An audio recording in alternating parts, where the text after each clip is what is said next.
The easiest way to change the clock on your Android lock screen is to tap and hold an empty space on your lock screen. And you'll either get the lock screen customizing menu opening automatically, or you'll tap a button that says Customize Lock Screen.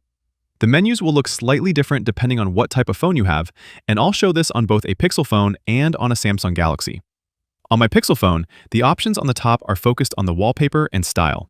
And to edit the clock, we'll need to scroll down a bit. I'll choose Clock, and here I can change the lock screen clock. There's different styles, colors, and sizes to choose from. It's all pretty self-explanatory, and there's a million ways to customize this, so I'm not going to dive too deep on this. On a Pixel phone, you can also go to Settings, Display and Touch, and Lock Screen to choose whether you want to use the dynamic clock or not. Dynamic clock will put a big clock in the middle of your lock screen, and as your screen fills up with notifications, the clock will make room for the notifications and scale down to the top left corner. If you turn dynamic clock off, the clock will always be small in the corner. If you're on a Samsung phone, steps are the same, but the menus will look a little different. I'll long press the lock screen, and the customizing menu will load up. Here, I can actually just tap the clock, and then drag the corners to resize the clock.